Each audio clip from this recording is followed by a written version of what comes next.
Galera, vai lá, Luquinhas, o que a gente tá fazendo aqui hoje?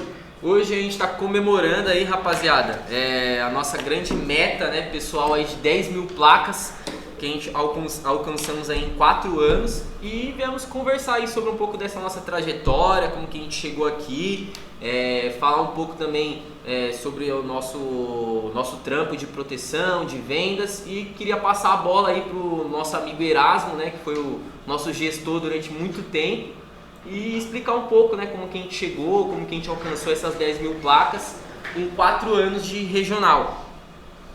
Essa bola pra mim nada, Luquinha, que história é essa? Não. Se você gostar, pô. Não, então, vamos lá, Pelo galera. sorriso, acho que gostou. Deixa eu tentar pegar aqui, ó, senão só tá mostrando... Fechou. Só tá mostrando o...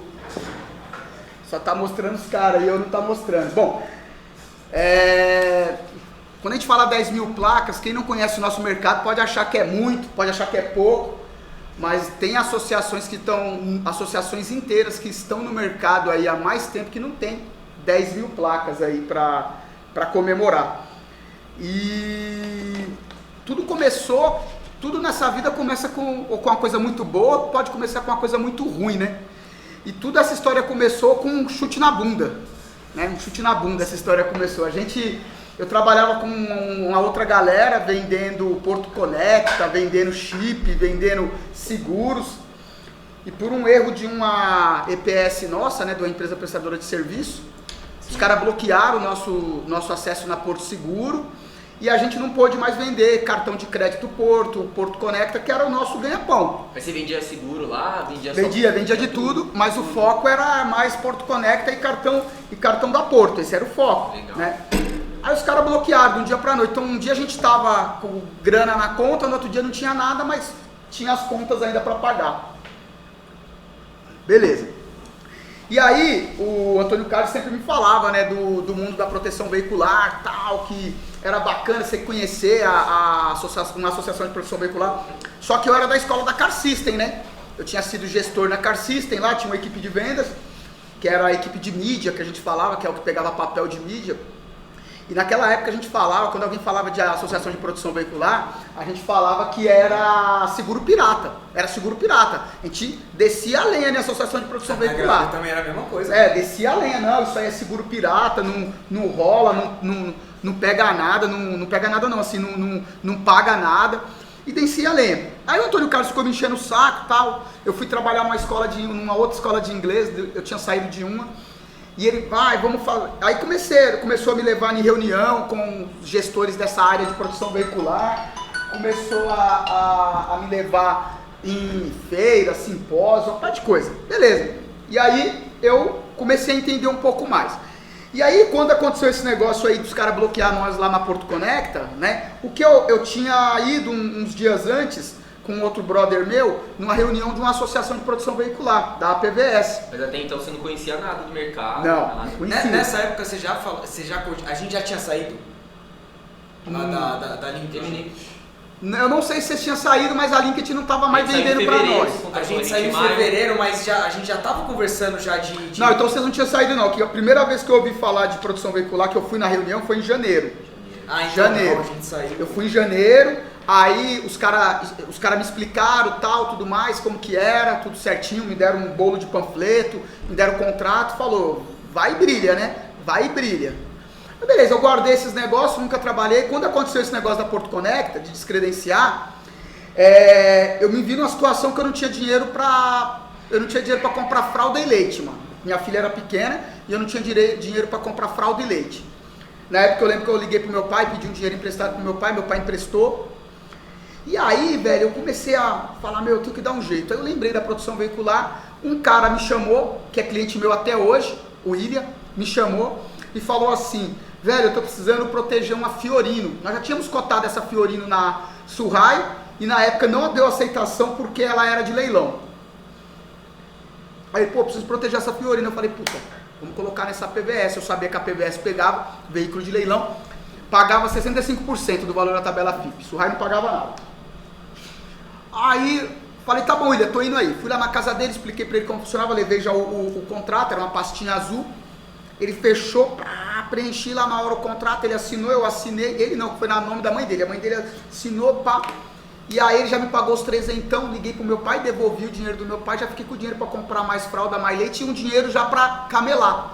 Liguei pro Antônio Carlos, feliz. Antônio, fiz a primeira venda de produção veicular. Aí ele, pô, sério, então eu vou te indicar uns amigos. Começou a me indicar uma galera e tal. Liguei pro Márcio, tu trabalha com produção veicular, o Zóio, né? Ah, tá, vou indicar uns caras. Aí o Zóio me indicou um cara que é cliente nosso até hoje também. E esse cara, ele falou que tinha 4 carros. O cara metido na época pra caramba, eu achei, né? Depois o cara virou mó brodão. 4 carros. Quando eu cheguei lá, fui até com o Antônio Carlos foi comigo. Cheguei lá, começamos a trocar ideia com o cara não tinha 4 carros, ele tinha 10 carros. Tá, porra. Aí, fizemos lá os 10 contratos pra ele. Pá, ele fechou, adesão lá embaixo, porque tava entrando 10 placas, adesão lá embaixo. Isso ainda não tinha um escritório. Não. Você tava fazendo isso em casa, Isso. no notebook. Ali. Isso.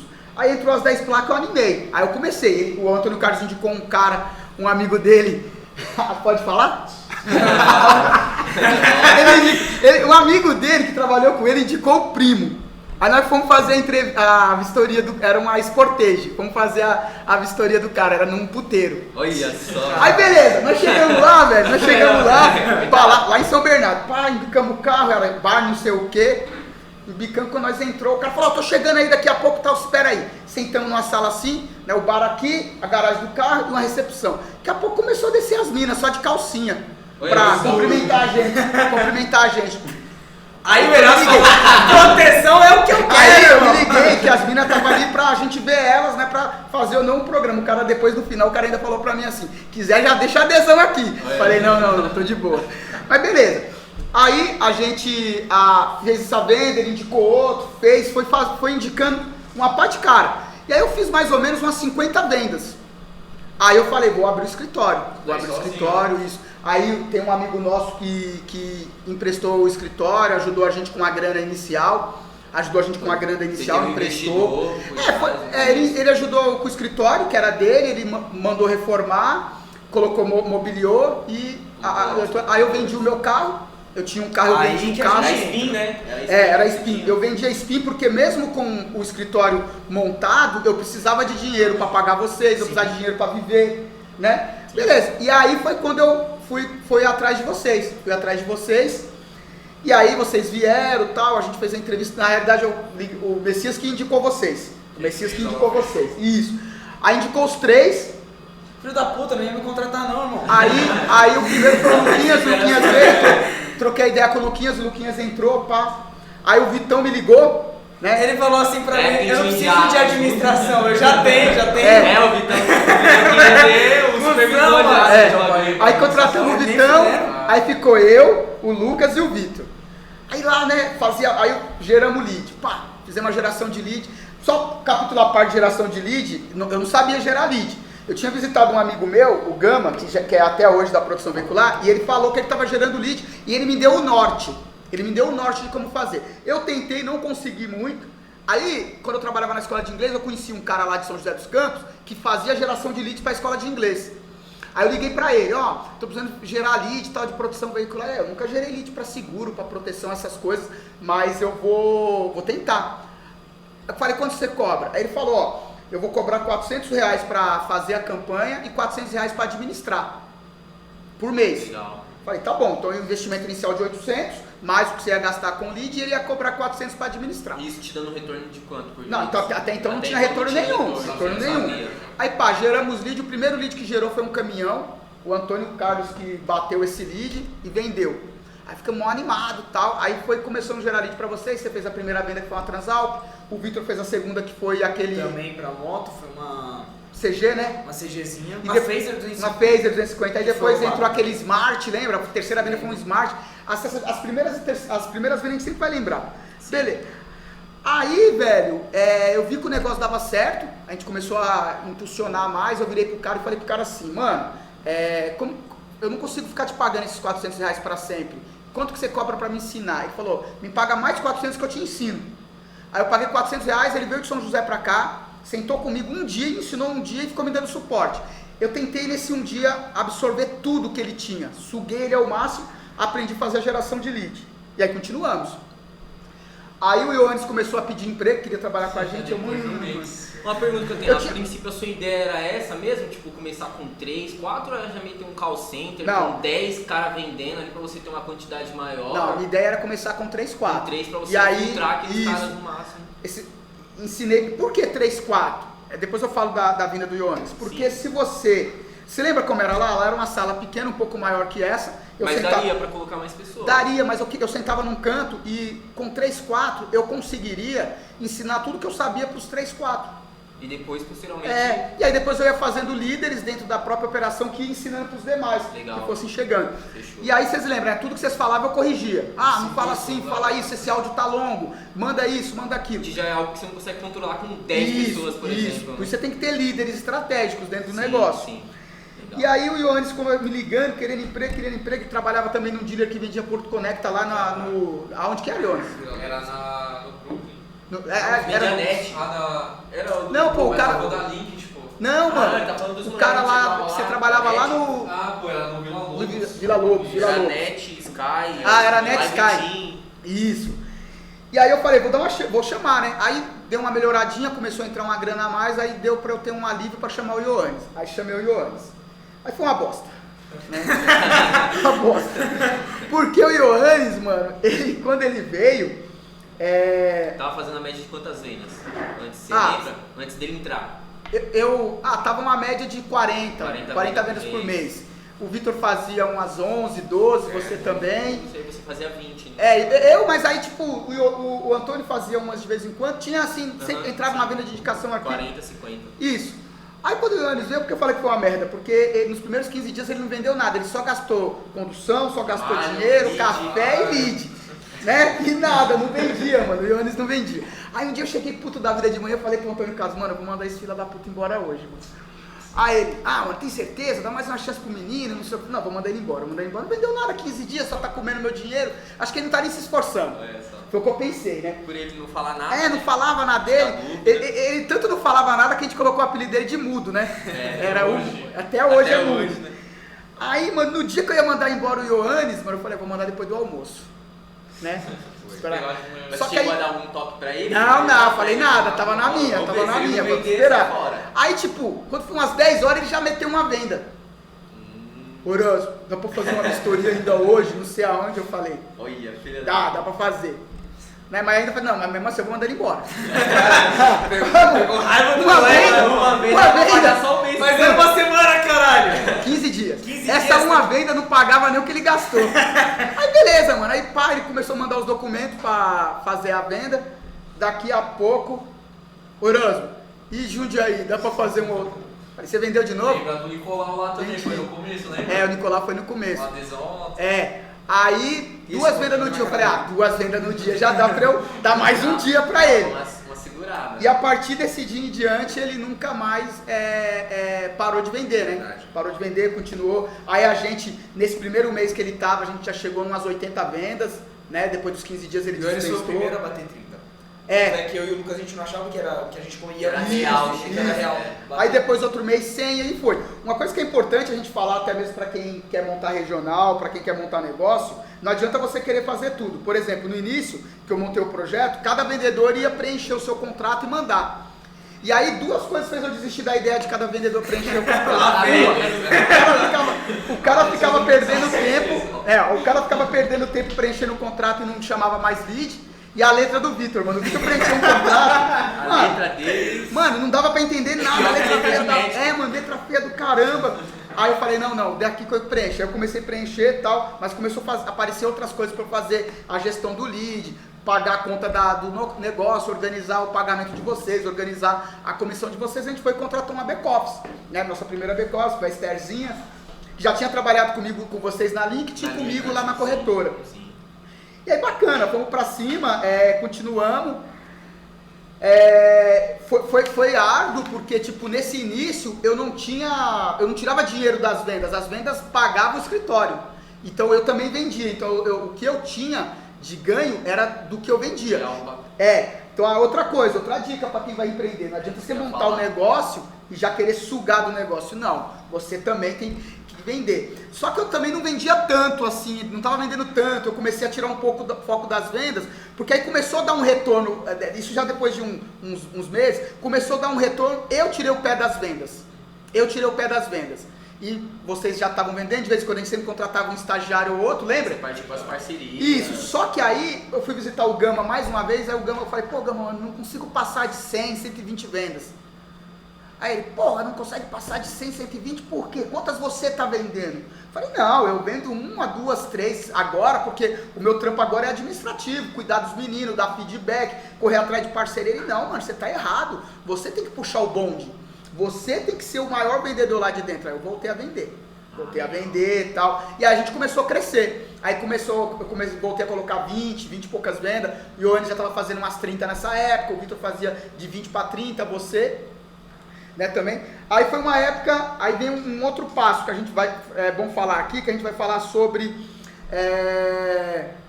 manter o ambiente saudável e manter os caras trabalhando com você. Porque o que eu pagava para vocês? Eu pagava o salário mínimo, a condução e o comissionamento.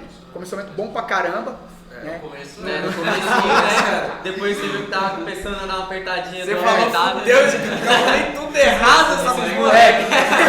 Calculei errado aqui, velho. Por inexperiência, eu calculei realmente errado o comissionamento e tava pagando para vocês o que sobrava, não mantinha os custos. Nossa, eu tive que aumentar o limite. O Vitor ficou puto, aí ele chegou em mim e falou assim, lembra que você me prometeu que eu ia ganhar 4 mil por mês? Cadê os 4 mil por mês? Aí entra a criatividade do gestor. Eu virei pro Vitor e falei assim, Vitor, eu tenho vendedores ganhando 4 mil por mês. Aonde? Aqui? Eu falei, não, aqui não, no meu outro escritório, lá em Barueri. Que era do Gama, na realidade eu falei que era meu só pra enganar vocês e tal, tudo mais. E lá tinha gente ganhando disso pra mais mesmo, mas não era com a gente tava aprendendo junto ali, né? Então isso aí foi a malandragem ali do gestor para tentar manter o moral da tropa, manter o pessoal engajado e tudo mais. E aí, esse ramo é bom porque é o seguinte, chegou uma hora que vocês começaram a ganhar dinheiro realmente, aí eu mexi na comissão, diminuí a comissão, mas vocês começaram a ganhar a parte de outra comissão, de outro patamar. Mas assim, A gente começou a pegar gosto também. Isso, começou a pegar gosto e aí veio o que eu já esperava, que uma hora ia chegar, que é importante, o cara que é gestor de uma regional e ele tem vendedores contratados, é importante ele saber isso. Uma hora o vendedor, ele vai querer virar autônomo. Ele vai querer ganhar mais dinheiro. Ele vai querer ganhar mais dinheiro, fazer suas próprias... Empreender. E aí, o bom da produção veicular é essa, tem algumas empresas de produção veicular que permite esse modelo, né?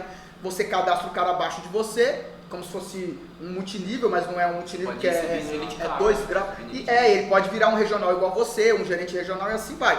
E aí quando o Vitor falou, eu não sei se ele achou que eu ia achar ruim ou não, mas eu falei, bom, Vitor, maravilha, beleza. Aí, mano, eu já tava fazendo, se não me engano, eu bati nesse mês que eu falei com você, eu bati 50. Foi. Falei, caralho, eu bati 50 no CLT. Oi? Só de comissão, sempre com uns 2.500, 3.000 nessas 50 vendas? Mano, foi até mais, velho. Porque ele pagava uma comissão muito alta, ele, tipo assim, não sabia que a gente ia bater 40. E ele montou um esquema lá, lembra? Que a partir de 30 vendas era... 40 era um bagulho muito surreal que nós ganhávamos. Isso aumentava, foi Mas quando ele aumentava sentiu ali que deu uma apertada. E aí quando eu bati 50 eu falei, mano, imagina se eu tô ganhando tanto agora, imagine se eu sou autônomo, velho. Aí chegou em mim, trocou ideia, perguntou se eu ajudava ele, eu ajudei. Você era muito espelho, né? Nossa, a gente via muito você como espelho, então é esquisito de querer ganhar mais, querer ter mais, né? Era muito pelo espelho da gente ver ele, né? E aí o Vitor foi o primeiro a virar autônomo, né? Foi o primeiro a virar autônomo. Aí o mês seguinte o Ioannis já falou que queria virar também. Eu falei, puta, aí ferrou, né? Porque era menos segurada menos no o quê? mês, 70 vendas no mês? 80? 80, né? Era pelo menos 80 vendas a menos. Pelo menos. E aí ficou. Você tinha voltado a vender como autônomo, mas você saiu e voltou e continuou lá dentro. Lembra? O primeiro que sair mesmo assim e montar algo próprio foi o Vitor e o Ioannis. E aí eu tinha uns quatro estagiários. Ah, e te esqueceu que antes disso a gente alugou uma sala lá no Socorro. Verdade. Você cuidou de 4 estagiários, só menina, lembra? Começou lá na 4G e depois não E aí não deu certo, a gente voltou tudo pra 4G. Aí quando vocês quiseram montar a regional, Aí a gente já tava vendendo pra PVS e pra Mundial. Sim. Aí o Alex, que era presidente da Mundial na época, me procurou e perguntou se eu não queria entrar de parceria com ele naquela sala lá no posto, lá na Atlântida. Aí eu perguntei quanto que era o aluguel, ele falou, é tanto, quem fica lá é o Panda, né, o Anderson, que hoje também tem a associação dele, a Securi, com o Leandro Calegari. Gente boa pra caramba os dois. E aí a gente foi dividir sala com o Anderson, aí ficava ele lá, ou de vez em quando ia um vendedor ou outro dele, a mulher dele e a filha dele. Foram vocês dois e a Monique, né, no início. E aí, quando acabou a parceria, quando a gente começou a ver que a gente ia acabar a parceria com a PVS, a gente resolveu entregar aquela... Aí não, entregou por causa da pandemia, né? Pandemia, mano. Pandemia foi foda. Aí deu a assunto pandemia. legal, pandemia, Isso, né? aí deu a Como pandemia. foi as vendas na pandemia, como foi o jogo de cintura pra conseguir Então, gerar lead, por o motivo do lead estar mais caro também. Muito mais caro. Quando veio a pandemia, adendo, a gente já tinha 3 escritórios. Porque a gente tinha o de Santo Amaro, o do Capão Redondo, que vendia Valicar, e o de vocês, da Atlântida. Qual foi o seu primeiro pensamento, assim, quando surgiu a pandemia? Puta, tipo, um dia seguinte Mano, eu a achava, pandemia, e aí? Na real, eu achava que não ia dar nada, mano. Não dá nada, eu pensei.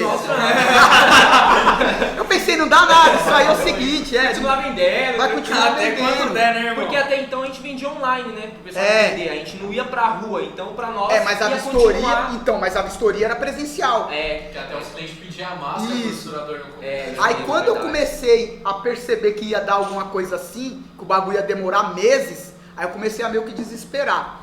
E, mano, um mês antes da pandemia, eu falei, mano, Você já vai tava no seu fuder. escritório? Já tava lá, mano. Interlagos. Eu falei, vai fuder. Aí eu peguei eu tinha um dinheiro guardado, acho que eu tinha uns, sei lá, uns 9 contos guardados, assim, tipo, que tava à toa. Peguei, mano, joguei tudo no Facebook. Falei, eu vou aumentar a quantidade de lead, vendo mais esse mês, pego mais grana e já era. Dou uma juntada. Mano, o bagulho do nada, velho. De 40, acho que eu fiz 12, 9 naquele mês. Eu sei que na pandemia, assim, o cara que mais vendeu na pandemia deve ter sido eu, porque eu vendia muito na pandemia. Apesar de eu achar que não ia dar nada na pandemia, deu. E aí fechou os escritórios, a gente foi pra casa. O único que funcionou... Como que eu sei que a gente ficou com um escritório aberto, que o vistoriador ia lá pegar o contrato, né? O vistoriador ia lá pegar o contrato. E aí, na pandemia, eu comecei a remalhar, comecei a chamar clientes antigos, eu comecei a vender bem. Lead, Eu continuei gerando lead, mas em menor quantidade. Por quê? O investimento era o mesmo, mas o lead ficou mais caro. O lead ficou mais caro. Mas encareceu, mano, porque todo mundo começou a fazer Todo mundo foi pra internet. Todo mundo foi. Tudo tava na internet, tudo. Não tinha mais nada presencial, né? A gente começou a incentivar alguns clientes a fazer a própria vistoria, usando a história da pandemia. E mas você foi o início, né, da geração de lead online, né? Você foi o pioneiro, você chegou até sair para outros estados para ensinar o pessoal. o pioneiro, na realidade, foi o Gama, né? O Gama é o pioneiro. O Gama me ensinou um pouco, eu contratei o cara que me ensinou mais. E aí eu fui ensinar pro pessoal da PVS em Recife, fui ensinar pro pessoal da Valicar em BH. Legal. Mas eles tinham muito Fui ensinar em outras cidades. É porque Sim, eles, gostavam, eles trabalhavam muito a rua, né? Então, e Eles a trabalhavam própria muito a PVS rua. sempre incentivou muito a rua, né? A própria PVS ela sempre incentivou muito rua, ela em si tinha um bloqueio com a geração de lead, até comigo também, né? A PVS em si ela tinha um bloqueio comigo, porque eu acho que eu não acho isso ruim, assim, eu não acho que eles estavam errados, que eu acho que eles olhavam pra mim e já viam que eu não queria ficar na PVS só. Eles viam que eu ia empreender mais do que aquilo, que eu ia entrar para outras associações, que eu ia abrir a minha própria associação, eles já viam isso. Então, quando eu falo que eles tinham um bloqueio comigo, eu não falo que eles não, que um lado ruim deles, não. Os caras, eu não tenho o que falar da PVS, foi uma mãe. A minha mãe na produção foi a PVS, meu pai foi a Valicar, porque também na pandemia, quando eu mais precisei, a Valicar segurou o refrão. Foi a Valicar que ficou ali, ó, me bancando. Você entendeu? Entendi. Então, a minha mãe foi a PVS que me ensinou, que me gerou para proteção, mas o meu pai foi a Valicar, né? O pessoal da Valicar na pandemia segurou o refrão, me ajudava com o aluguel, me ajudava com o recorrente, tudo certinho. Então, mas a PVS já tinha visto isso, que eu ia acabar saindo fora, Aí ela não tá errada também, né? Não, Mas ela não precisava, ela precisa não realmente tá. deixar o negócio um pouco mais limpo, né, mano, na associação, né? Porque querendo ou não, mano, você se tornou ali uma laranja podre, vai. Você podia muito bem pegar os consultores ali da PVS, então, né, velho? E eu entendo eles também porque, assim, por exemplo, eu já estava vendendo outras associações, né? E aí isso meio que podia incentivar os regionais deles venderem também. Então era meio que uma Exatamente. laranja podre mesmo. Só que aí quando eu vi que não ia continuar dando certo, eu saí, conversei com os caras, saí de portas abertas, né? Eu acho. Eu tenho contato com o pessoal de lá, com alguns de lá até hoje, super bem. E saí com portas abertas, eu creio. Fugindo um pouquinho do assunto de proteção, as vendas em si, né? Chegou a mudar a sua vida mesmo? Como que iniciou essa questão de venda na sua vida? Mano, a venda em geral, né? Não só a proteção veicular, mudou. a venda em geral. Tudo que eu tenho foi através de vendas. Eu comecei a trabalhar muito cedo no serviço braçal, muito cedo. Quantos mesmo, anos, com 12 anos. 12 anos. Com 12 anos eu já trabalhava no serviço braçal. Se aparecia um terreno para carpir, eu carpia, trabalhando em mercadinho, com 12 anos, muito cedo. Depois fui trabalhar com o ramo de confecção. Aí fui trabalhar no banco, trabalhei no banco por 5 anos. Aí quando o banco me mandou embora, eu fui trabalhar em Minas Gerais, montei uma loja em Minas Gerais. Foi minha primeira experiência com empreendedorismo, de tecido. Não, foi nessa época que o João Pedro nasceu, não deu certo, voltei para São Paulo com uma mão na frente e outra atrás. Eu, minha esposa na época, voltamos com uma mão na frente e outra atrás. Desempregados os dois, por muito tempo quem me ajudou foi meu pai, minha mãe e o meu sogro, o vô dele, dando cesta básica e tal, até eu conseguir me recolocar. E aí, quando eu me recoloquei numa empresa de call center, na Atento do Brasil, que também agradeço a Deus por ter passado por aquela empresa, porque aprendi muito lá, muita coisa boa. E eu só entrei naquele produto da Atento, que era chamado de 104 Plus, porque não tinha que vender. Aí durante o treinamento veio um cara lá e falou, a partir de agora vocês vão ter que vender. Como vender assim, a gente aprende. Você não gostava até então, você não queria vender. Eu sabia vender um pouco já, porque eu fui empreendedor, mas eu não queria vender porque eu não queria depender de comissão. Entendi. Aí o cara falou assim, mas eu falei, mas como que eu pensei, né? Como que é uma venda? É cross-selling, né? Que é a venda casada. Você atendia o cliente, tirava a dúvida dele e ofertava ali um produto. Isso pra mim na época era vendas, isso não é vendas, né? Isso é uma prestação de serviço ali, tirar pedido. Sim. E aí quando eu entrei nessa empresa, começou ali todo um processo de aprender a vender os produtos que eles tinham. E eu comecei a perceber que tinha pessoas que engajaram naquilo e começaram a ganhar dinheiro. Eu lembro que o meu salário lá era 200 e poucos reais, 300 e poucos reais. Que eu trabalhava 4 horas. Na época era o quê? 2000 já? Não, isso era em 2007. 2007. Naquela época era dinheiro, mas era dinheiro, pô. 200 conto era muito dinheiro, 2000. Minto que 2007. Você nasceu em que ano? Era 2004. 2004, velho. 2004. Então, mas assim, era como se fosse tipo menos que um salário mínimo, esses 300 reais, 365 reais. Por quê? Porque eu trabalhava 4 horas na escala 5x2. Eu folgava 2 dias e trabalhava 4 horas no dia que eu ia trabalhar. A mãe dele trabalhava 6x1, ganhava 400 reais. Aí eu falei, eu vou procurar um outro emprego, né? Porque aí minha mulher podia falar, o meu marido tem 2 empregos. Mas não conseguiu arrumar o outro emprego. Porque aí eu comecei a perceber que eu ia ganhar dinheiro ali se eu começasse a vender. E comecei a seguir ali, sentar perto dos caras que mais vendiam, aprender as técnicas que eles falavam. Só pegar gosto pela coisa. Comecei a querer entrar no mundo de vendas. E aí eu lembro que na época a comissão deles ainda não era em dinheiro, na folha de pagamento, depois virou. Era em benefício. Você tinha um cartãozinho que chamava Multicash. Mas você tinha o seu salário. Tinha o salário, que era ali. Aí tinha um cartãozinho chamado Multicash, que você recebia ali o comissionamento. Eu lembro que a primeira vez que eu peguei, o cartão demorava a vir. A primeira vez que o cartão veio, eu recebi tipo R$1.200 no cartão. Que era o que estava juntado. Eu ganhava 300 e pouco, recebi um cartão com 1.200. Nossa, eu lembro que eu liguei para um amigo meu chamado Rodrigo, falei, mano, me empresta o carro. Peguei o carro, fui no Extra Anguera ali, peguei, torrei o cartão inteiro de compra, mano, pra ter comida em casa por um bom tempo. Você morava de aluguel nessa época? Não, morava Já tinha sua casa? Numa casa da minha família, não era minha. Era uma casa da minha família, era da minha irmã a casa. E aí estourei de comprar tudo ali pra ficar mais tranquilo e tomei gosto. Aí comecei. Aí, a partir desse momento eu tomei gosto pela coisa, comecei a especializar, a ler livros sobre vendas. O primeiro livro que eu li sobre vendas e motivacional foi o Monge Executivo. Comecei a ler vários livros. Comecei a fazer curso, treinamento, todo treinamento que tinha na empresa que falava de vendas eu queria participar. O cara que você seguia lá na Atento, tudo que o cara fazia, você Josivaldo. Era o Josivaldo. Josivaldo, o que ele fazia? Não, o Josivaldo era o seguinte, ele era o melhor vendedor de lá. E aí ele vendia bem pra caramba. E aí eu falei, mano, eu vou seguir esse cara. Então eu chegava mais cedo, sentava do lado dele, fingia que tava trabalhando e começava a ouvir o que ele falava. Ele começava a se ligar nisso, ele queria virar assim e não ensinar, mano. Depois ele virou meu amigo, ele me chama de Cross, né? Cross, sei o que, pá. Porque meu apelido era Cross Fox. Pequeno, Por que era? robusto, pequeno, mas robusto, você entendeu? Aí beleza, aí eu aprendi bastante com o Josivaldo, comecei a ver que tinha outros vendedores bons, comecei a aprender, mas aí eu fui promovido, fiz um projeto de escalada que eles têm, fui promovido para outro setor, e nesse outro setor também era vendas. Como eu já vinha com uma bagagem boa de vendas, eu me tornei o melhor vendedor do setor em vendas, ganhei diversos prêmios, fiz outro projeto de escalada para supervisor de vendas, depois outro projeto de escalada para ser coordenador de vendas dentro dessa mesma operação. Aí eu coordenava mais de 200 pessoas, era bem mais, eram umas 200 PAs, não parava, mano, tinha umas 1000 pessoas eu acho, coordenava tudo, mas na parte de vendas, eu tinha uma equipe que coordenava as vendas lá, motivacional, monitoria de vendas, brincadeiras de vendas, campanhas de vendas, tudo, eu coordenava essa parte. Só que aí, um amigo meu tinha ido com outra empresa, e lá nessa outra empresa era vendas mesmo, não era cross-selling. Que vendas que era lá? Venda ativa, você ia ligar para o cliente para vender.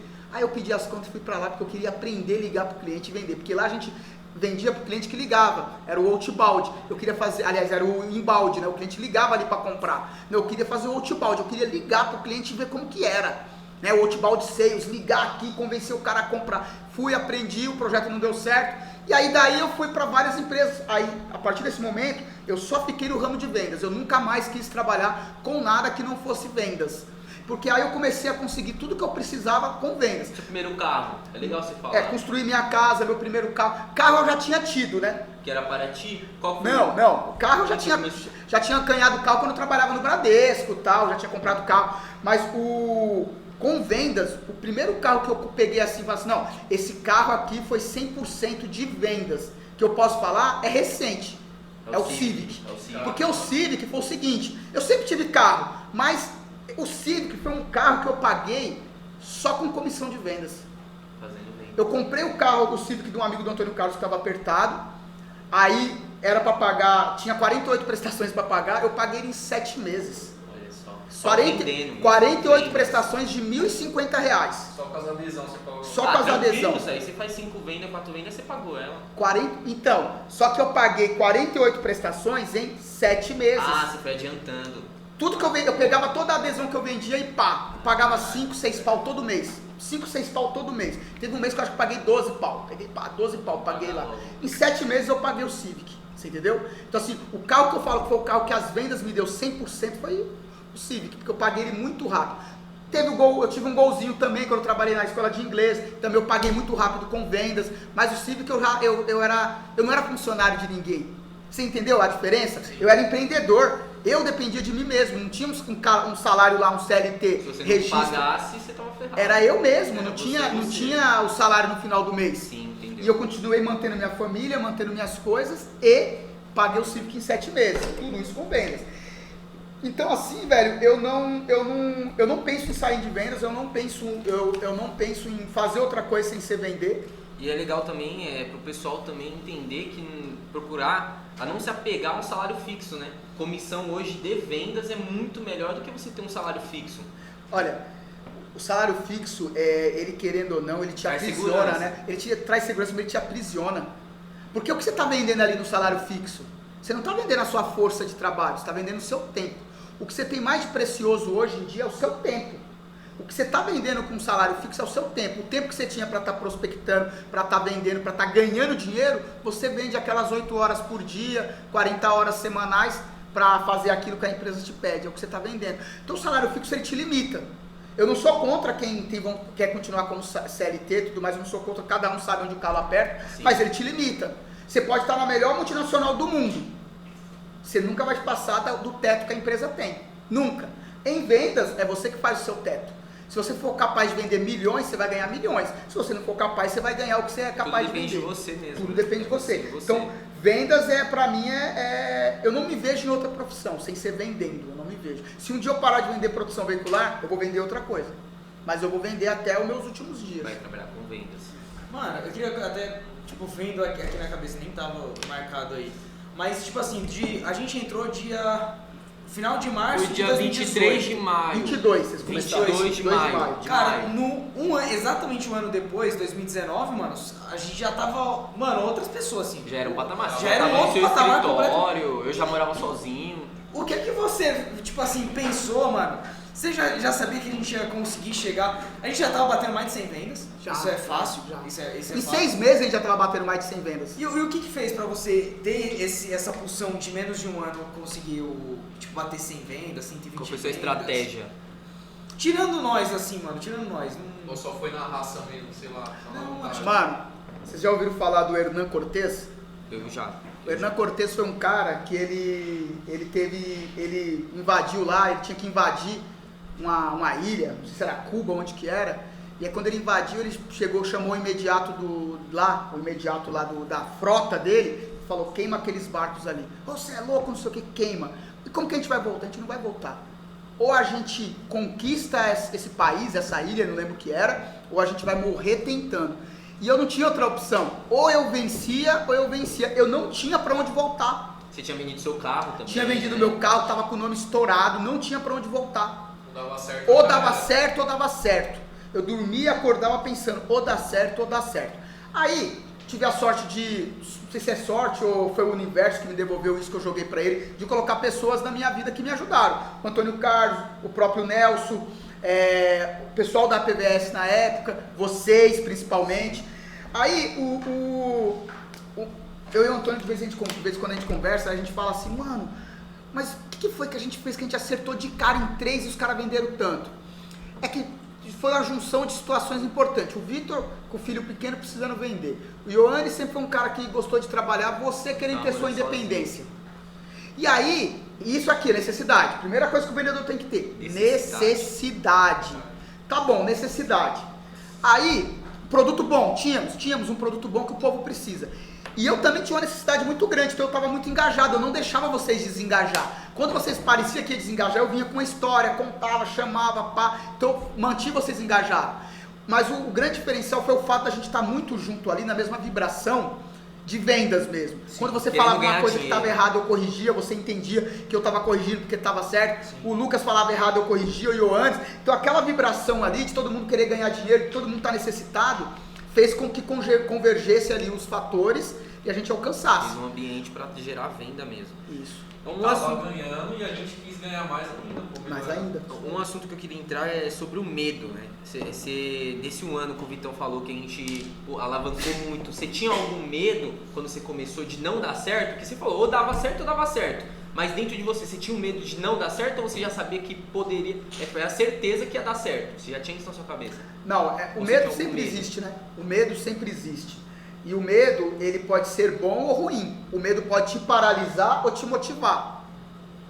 Então, eu sempre pensava assim, quando o medo batia, eu sempre falei isso, quando o medo batia, eu não paralisava.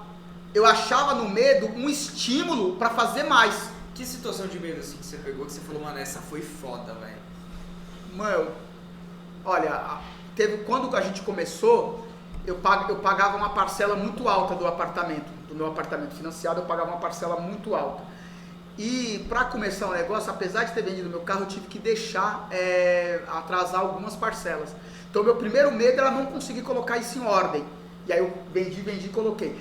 Falando da operação em si, o meu medo, eu tive medo, por exemplo, quando roubou o primeiro veículo, que foi a Transalp. Lembra? Foi a Transalp, o primeiro veículo roubado. Eu tive medo da empresa, não da empresa não pagar, mas do cliente. Porque você estava depositando tudo ali, né? Tudo ali. Você entendeu? Eu tinha, por mais que eu confiasse no pessoal da PBS, eu tinha medo de do nada os caras sumir, não sei. Tinha vários medos, mas quando vinha o medo, eu usava aquilo como combustível para eu trabalhar mais, para eu fazer mais, para eu ligar, para eu tentar parceria, para eu incentivar vocês. Então o medo ele vai existir, só que o medo ele tem que ser um combustível e não um paralisador. Se você paralisar quando vier o medo, você não está preparado, você tem que se repensar como empreendedor, como empresário, como vendedor. Eu lembro que um dia a gente tava voltando junto pra casa, mano, a gente saía tarde pra caralho do escritório, né, velho? A gente tava voltando junto pra casa, aí entramos na Paraty, pá. E eu não lembro que eu perguntei pra você, mano, eu falei, caralho, você tem alguma meta, Erasmo, pra esse mês de venda, pá? Aí você, não, mano, tempo, me dá mais tempo, que eu vou bater, não importa, tá ligado? Eu falei, caralho, esse cara, tipo, não tem nada pra parar, tá ligado? Nesse dia eu falei, mano, se ele tá desse jeito, aí eu fui pra casa, eu lembro que eu fiz uma meta, eu vou ganhar 10 mil nessa porra, eu precisava fazer, com as suas comissões, eu precisava fazer 60 vendas pra bater 10 mil. Acho que, você lembra de um dia que eu cheguei e falei, mano, vou fazer 10 mil, nem que eu tenho que investir 9. Foi, eu lembro. E aí eu falei, caralho, esse maluco não tem medo, mano. Acabou de montar a porra, falou que acabou de vender o carro, não sei o quê. E você lembra onde que a gente almoçava? Bom prato. Bom Prato. A gente fala isso, os caras falam, vocês são fracos. Não, mano, a gente almoçava no Bom Prato Almoçava com no vontade início, ainda. porque não tinha dinheiro. E depois virou uma rotina. A gente almoçava no Bom Prato, mesmo tendo dinheiro pra almoçar em restaurante caro, a gente almoçava no Bom Prato. Era daí que saíam as ideias, Isso. Porque assim, ficou meio que um refúgio ali, né? A gente ia lá, Ficou, velho. via. E sabe o que eu percebia? Quando eu saía do Bom Prato, eu saía motivado. Eu também. Eu via. Era eu- sempre, eu- velho. Mano, Não, eu a gente olhava ia- ao redor e eu via os caras lá que É isso estavam ali mesmo. por necessidade. Era isso mesmo. Sim. Eu vi o cara que tava ali por necessidade. E eu ficava pensando, mano, eu não tô aqui por necessidade e eu nunca quero estar. Né? Eu vou trabalhar, eu vou lutar porque eu nunca quero estar aqui por necessidade. Você entendeu? E isso era importante. É importante você também ver aonde você tá, onde você poderia estar, onde você quer estar. Então, aquilo Traçar ali metas. aquilo me abriu os olhos, sabe? Pra Eu continuar lembro que trabalhando. O assunto mais que a gente conversava ali no Bom Prato era, mano, um dia nós vai estar no fogo de chão. Fogo de É. chão. Hoje, em dia, se a gente quiser ir no fogo de chão, a gente vai. Acabou nem indo assim, mas não por Acaba causa que de não dá dinheiro. vontade. Mas é altas fitas. Eu comecei, mano, e eu lembro que o Horácio falou assim, mano, você tem que ter uma meta pessoal material. E eu falei, caralho, que material que eu vou ter? Aí eu fiquei com o Jetta na cabeça, lembra? Sim. Eu fiquei com o Jetta, falei, mano, vou comprar um Jetta.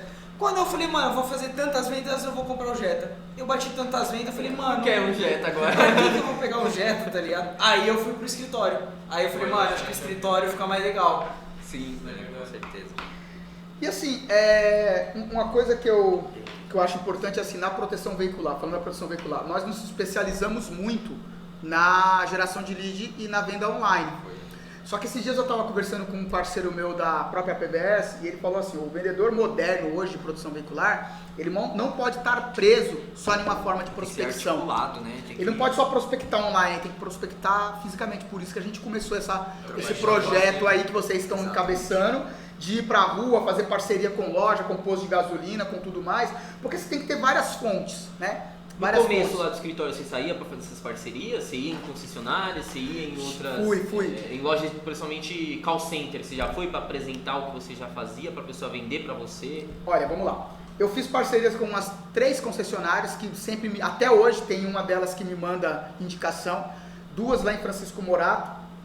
Eu acho que vocês nem chegaram aí, porque uma chama Robcar, ela fica lá num bairro Robcar, isolado. sim. Vocês viram a Robcar? A gente chegou, Então. não chegamos aí, eu acho. Ele Passou. me indicou bastante, agora ele não está indicando mais. Agora eu tenho 2 no ABC que me indicam e tem um aqui no Capão Redondo que me indica. O Robcar não me indica mais, mas me indicou muito. O Robcar. Esse Robcar, lembrei agora, é o maluco que ele virou pra nós e falou assim que já tinha, que não tinha interesse. Aí a gente tentou puxar assunto, pai, ele E meio ele tava que inseguro. tipo, Entendeu. jogando mais de lado. Isso mesmo. Gente boa. Bom, e aí eu fiz parcerias. Eu tinha muita... A questão da parceria com o call center, eu tentei fazer algumas parcerias com o call center para o cara vender proteção. Mas o cara que não tinha a cultura da proteção não deu certo. Quem continuou vendendo, as parcerias que a gente fez com o call center que vendeu, eram call centers que já vendiam o seguro ou o rastreador. Por exemplo, Já entendiam um pouco cara do que já mercado. tinha vendido Car System, que já tinha vendido Ituran. Então esses caras, as parcerias deram certo e existem até hoje, essas parcerias. Né? Até hoje existem essas parcerias, os caras vendem pra gente ainda. Então essas foram as parcerias que deram certo. Né? Legal. Agora eu fiz muita parceria com o call center na época do chip, né, da Porto, o chip Porto Conecta. A gente chegou a ter naquela época mais de 8 EPS vendendo pra gente no Brasil afora. Ribeirão Preto, Sorocaba, Fortaleza, Uberlândia, era Uberlândia? Era Uberlândia, Monte Carmelo e várias aqui em São Paulo. Né? A gente chegou a ter. Acho que algo bacana que o pessoal vai gostar de saber, assim, que eu também tenho muito interesse. O que você iria fazer se tudo acabasse hoje? Tipo, proteção veicular. Você disse que hoje proteção veicular é o carro-chefe, mas se acabasse a proteção veicular, o que você iria fazer? Eu ia continuar vendendo. Vendas, continua com vendas. Provavelmente eu montaria uma empresa para vender seguros de uma forma geral. Sim. Seguros Sempre e no rastreador. mercado ali, proteção, Isso. Eu ia seguro, continuar vendendo rastreador. rastreador e seguro. Que é um mercado muito bom. Que um mercado que é o cresce, que eu né? gosto. Eu venderia seguro e venderia rastreador. Você acha que esse mercado tende a crescer mais? Ou... Sim. Esse mercado tende a crescer porque hoje a frota protegida é muito pouca, né? Hoje você não tem 30% da frota Isso protegida. aumenta, né? Cada Isso dia que aumenta, passa, a isso pessoa compra aumenta. mais carro. Claro, a qualquer momento pode surgir uma tecnologia nova aí que mudar o rumo das coisas, mas até então eu não vejo um fim nesse mercado. Quando eu falo mercado de proteção, eu estou falando de seguro, rastreamento e associação de proteção veicular. Sim. Então tem uma gama imensa de Mercado de clientes para segurança trabalhar. em geral. Segurança em geral, você entendeu? Então eu não me vejo saindo desse nicho. Eu quero trabalhar nesse nicho, seguro, rastreador, proteção, é o que eu gosto. Hoje existe mesmo 80%, 70% que não tem cobertura nenhuma no carro. É uma questão de cultura do Brasil de não colocar seguro, mano? Então, Porque hoje existe tanta possibilidade, né, cara? Você tem proteção, Só que eu você vejo tem que o pessoal tem rastreador. muito medo, né?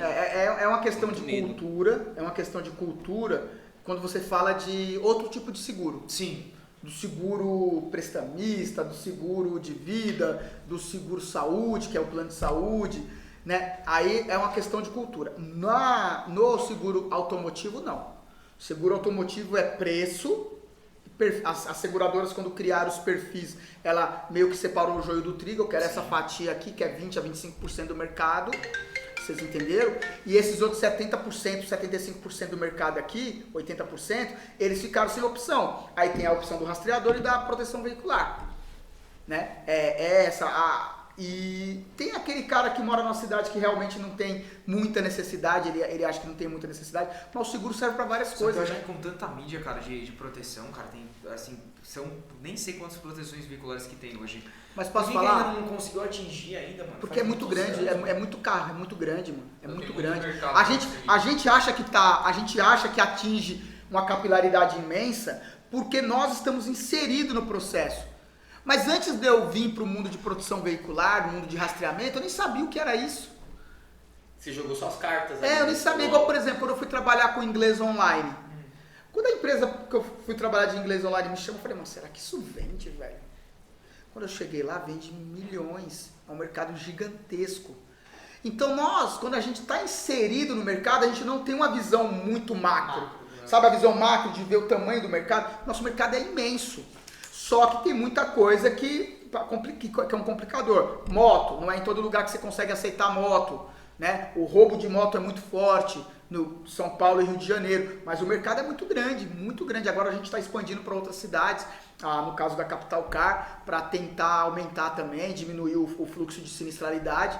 Você entendeu? Mas o mercado é muito grande, Se todas as pessoas que trabalham com seguro, produção veicular e rastreamento trabalhar 24 horas sem parar, não dá conta. Porque é muito carro que tem, é muito carro que é comprado, é emplacado todo dia. É muito grande o nosso mercado, não tem fim. Não para, né? Não tem fim, não tem fim. Não é igual, por exemplo, o carro já quer colocar proteção. E, por exemplo, eu lembro quando eu trabalhava na Telefônica, eu trabalhei na Telefônica. Quando eu trabalhava na Telefônica, através da Atento, eu trabalhava na Atento, prestando serviço para a Telefônica. Saturou uma hora a linha telefônica, saturou, porque aí veio o celular. Sim. Saturou. Sim, Verdade. O nosso, A inovação do inovação, mercado. é o que eu falo, pode ser que apareça uma tecnologia nova que sature nosso mercado, mas isso não tem previsão, não é algo que está previsto. Na época o celular saturou o mercado de telefonia fixa. Hoje praticamente ninguém quer o telefone fixo. Você entendeu? Mas no nosso mercado eu não vejo isso. Você entendeu? No nosso Isso é mercado eu não verdade. vejo isso. É um mercado bacana mesmo aí pra gente continuar. O que mais aí? É isso aí, né? É isso aí, mano. O que vocês têm mais pra falar? Alguma pergunta pro Erasmo? Acho que a gente abrangiu tudo, né, mano? A gente abrangiu tudo. Precisava Perguntar conversar. qual que é o objetivo futuramente, né? As Qual que é o metas, seu objetivo daqui pra frente? Onde você quer chegar? metas Principalmente dos vendedores. metas de vendedores, premiação, você tem alguma coisa pra falar? Vai que... Velho, eu vejo o mercado de proteção como um mercado meio gado. É difícil falar isso que eu vou falar agora. Meio gado. O consultor de produção veicular, meio que ele é muito cego com a associação que ele trabalha e o cara faz uma lavagem cerebral, ele só olha assim, ou ele é muito solto e ele quer ir para várias. Isso eu acho que tem que ser regulamentado um dia.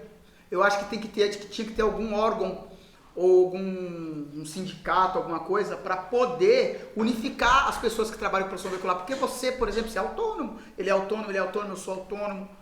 Se um dia a associação que eu tô não quiser que eu trabalhe mais para ela, e aí? Quem vai defender? Quem vai defender meus...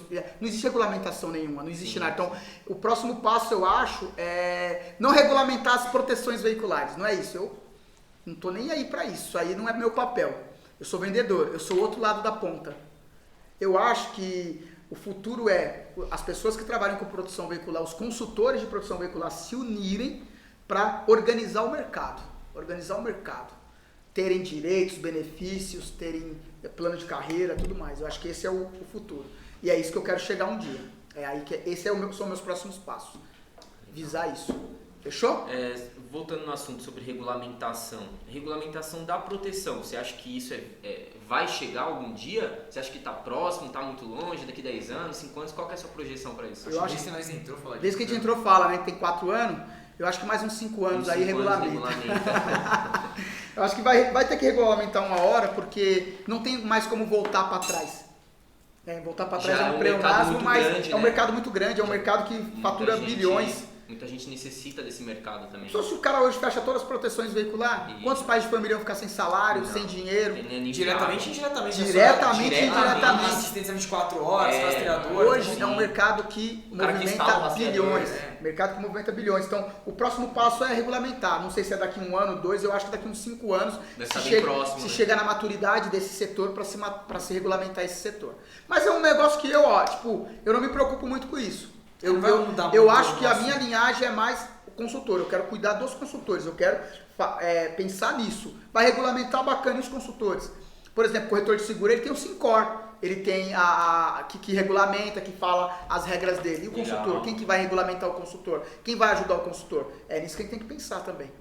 Bacana. Fechou, irmão, fechou. Fechou? Acho que o assunto agora é pro próximo, né? É pro próximo.